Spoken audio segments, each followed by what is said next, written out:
Episode 27, To the Chaotic World. A drop of sweat trickled down Cobal's forehead before falling to the brown brick floor. Strike stood in front of him, his eyes hard, the ball of fire glowing at the top of his pointed fingers shining with intensity. For once, Cobal was stricken dumb. Honestly, he knew he should have prepared for this. But thinking about it was one thing. Actually acting was something else entirely. I was wrong about you, Cobal. Strike said coolly, never breaking his gaze even for an instant. When I first heard about the conscription, I was concerned about traditionally anti-Kupa troop races joining the army. When I saw you fight, I realized my presumption had been incorrect. You could have been a great soldier, Cobal. But no. You're just as much of a liability as I had thought you would be. Cobal thought fast. Strike would expose him to the rest of the Kupa troop leaders, and then it was all over. He'd be thrown in prison. Or worse. He had to take out Strike now. It was his only chance to continue on his mission. Cobal dove at Strike, ducking as the fireball flew over his head.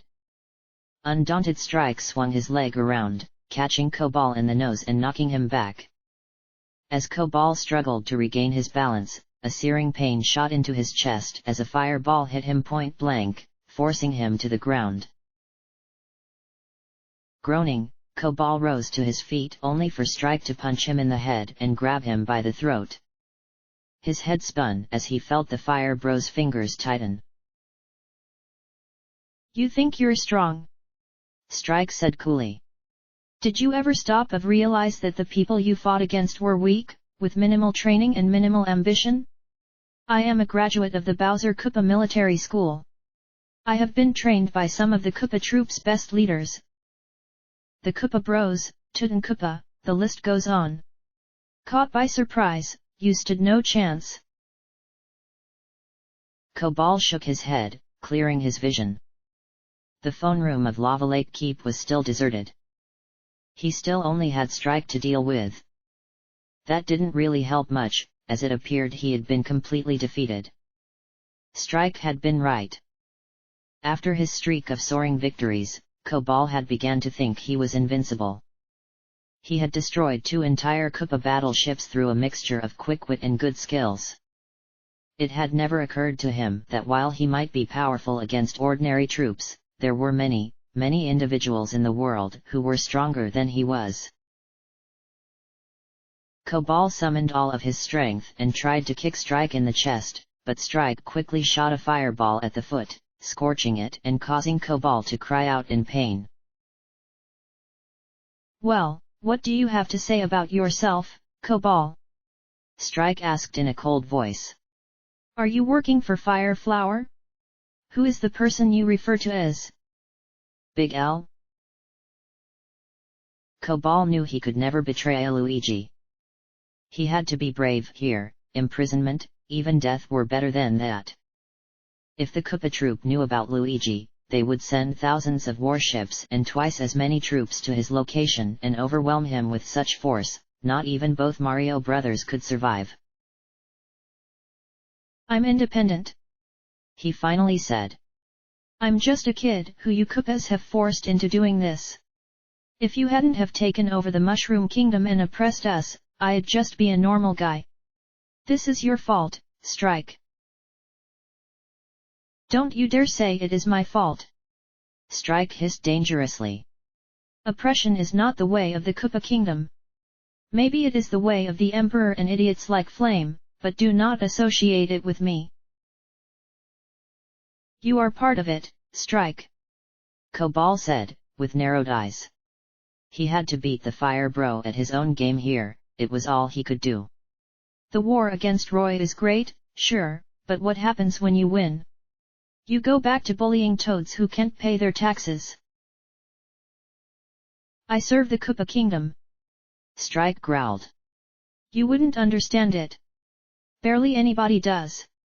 I wouldn't if it wasn't for my grandfather. He fought in the Mushroom War against the forces of Antonio. After King Morden died, all of our honor died with him. And I guess it died with you too, since you continue to oppress people as part of the Kupa troop. Cobal shouted back. Strike's grip on his throat seemed to grow a little lighter. Yeah, Strike, the Kupa troop you're serving isn't the one you want to serve. You want honor, fine.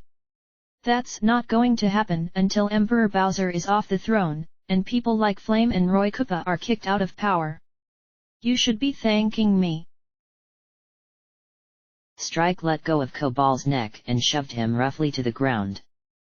Cobal tumbled onto the hard brown bricks, feeling a sharp ache in his tail. Strike seemed to tower over him, fixing him with that unflinching steely glare. Cobal knew the Fire Bro could kill him if he wanted to. Could he have a moment to get away? He was going to have to assess the situation very carefully. Strike had caught him off guard, so he was going to have to turn the tables. Do you really think you can do it? Strike's voice sounded almost mocking as he pointed his finger at Cobal again, igniting a fireball. Do you honestly believe that you can overcome an empire that rules the whole world? Of course. Cobal replied. It isn't just me, you know. There are millions, probably billions of people in the world that hate the empire. They're all going to get together and kick you guys out of power. Just you wait. It's going to happen. Nobody could unify the people of the mushroom world to fight such a hopeless fight. Strike laughed. Why, only Princess Peach, or perhaps one of the Mario brothers. Then looks like you guys are out of luck. Cobal smirked. There was silence for the two of them for about a minute. Cobal could hear the sounds of lava bubbling from lakes and channels that ran throughout the castle. What? What had he done? He had just revealed that one of the Mario Bros was alive. A cold feeling seeped through his body. No. No. If the princess is back, then we are finished. Strike said darkly. Emperor Bowser will pour all of our resources into kidnapping her, and that will allow Prince Roy's rebels to take the empire for themselves. But if the Mario brothers are back, well, let's just say that will be the start of a new beginning. What? Cobal asked in confusion. A new beginning for the Mushroom Kingdom, yeah, but only doom for the Koopa troop. If one, or both of the brothers return, they will set about making things right. Strike continued matter-of-factly. They will take out the rebel faction and the empire. The Koopa Empire is too large and its leadership is too corrupt. We need to return to our homeland. No more of these conquests and kidnappings which only serve to stroke Emperor Bowser's ego and entertain his delusions. To hear such a bold statement from a Koopa troop officer completely stunned Cobal. Could it be that there really were loyal Koopa troop members who were sympathetic with his cause? Strike's idea of the Koopa troop was completely at odds with the Koopa troop represented by people like Governor Flame and Prince Roy. A glimmer of hope suddenly ran through Cobal. It was a massive risk, but one that he'd have to take. Luigi is alive, Cobal said bluntly. He's building a resistance. Let me go. If you don't tell your superiors about this, then he's got a chance to bring back the Koopa troop you want. Get up! Strike barked gruffly. Hesitantly, Cobal rose. Every inch of his body felt tensed. Any second now he might be forced to either fight or escape. I will let you go. Strike continued, on one condition. I do not know you well, Cobal. I don't know if you really believe that your group will help create a better Koopa kingdom, or if you are simply lying and you would like to subjugate my species in revenge. You will do everything I say. You are to follow me, Cobal, to the shipyard. I will then take a flight to Isle Delfino, Sector 3. It is neutral in the civil war and it can provide us passage to the enemy territories. I want to see how dedicated you are, Cobal. Then maybe I'll decide if you're worth anything. Slowly, Cobal got up. He felt completely overwhelmed. Nevertheless, he knew the only thing he could do was follow Strike's directions. He had messed up big time. He had gotten lucky, yes. But one wrong move and both his and Luigi's plans were over for good.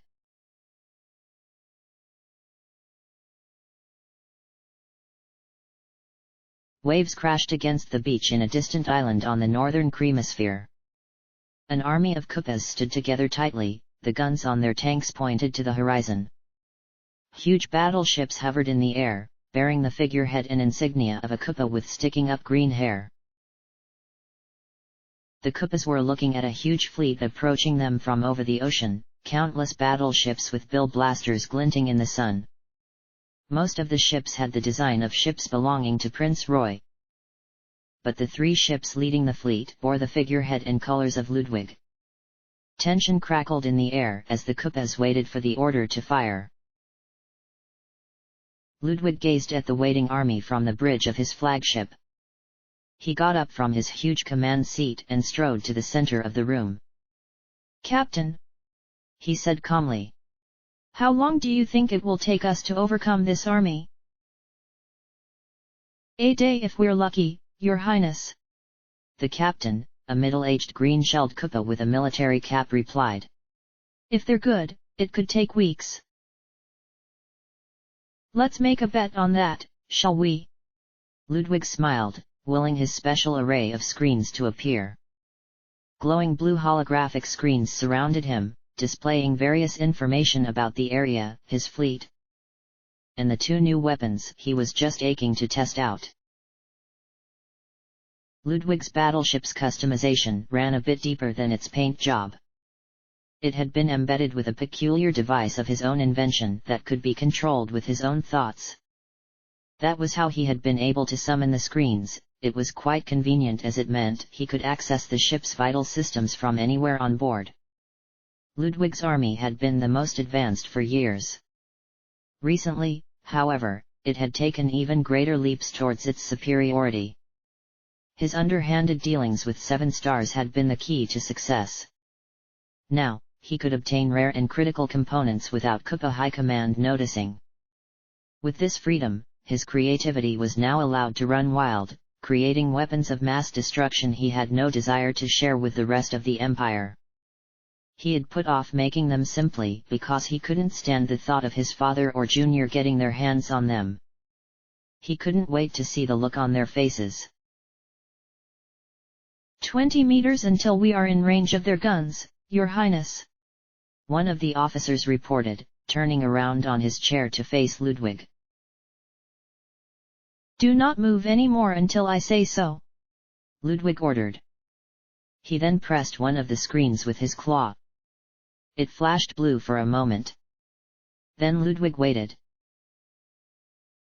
2 large objects streaked through the sky, crashing into the water and sending a huge wave up to the beach.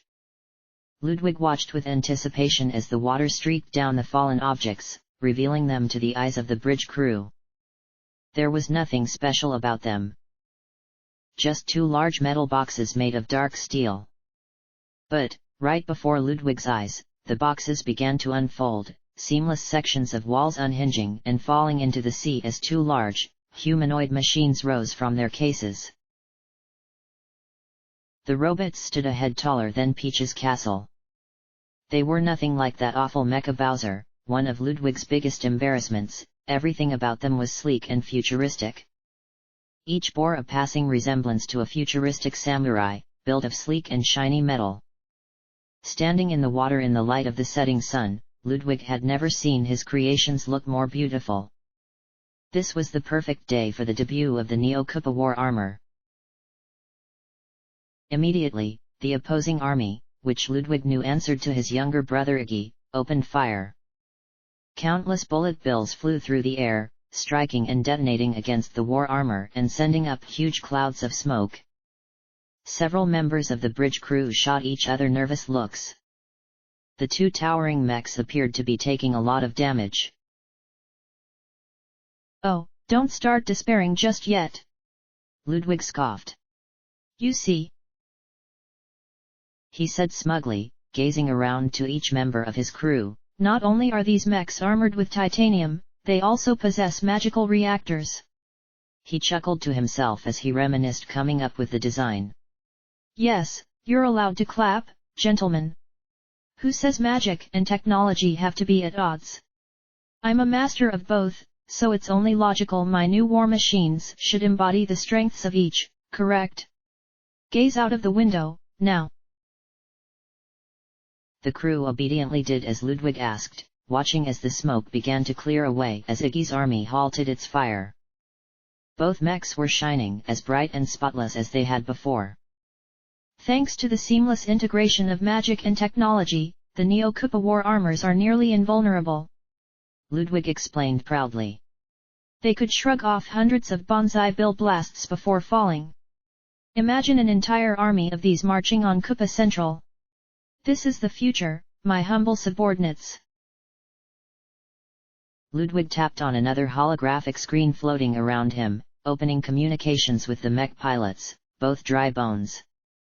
Fire the blade lasers, he ordered. Almost immediately, the mechs pointed their arms forward. Immediately the battleships and tanks of the opposing army began to fire again, but it was useless. Suddenly a long orange laser beam fired from the fists of both mechs. Abruptly they slashed their arms to the left, dragging the laser through the air. It cleaved through the battleships in its path, slicing them in two and leaving the other halves to fall downwards, crashing onto the army and exploding. 10 battleships had been destroyed. Even from this far away, Ludwig could tell that Iggy's army had devolved into chaos. Now you have my permission to engage, Ludwig replied coolly, turning around with a swish of his cape. The two mechs slowly began to advance towards the beach as the battleship's engines rumbled, carrying them closer to the battle. Captain, I will take my leave now, he announced as he headed to the door. Do tell me the results of the battle. I would like to bet on it.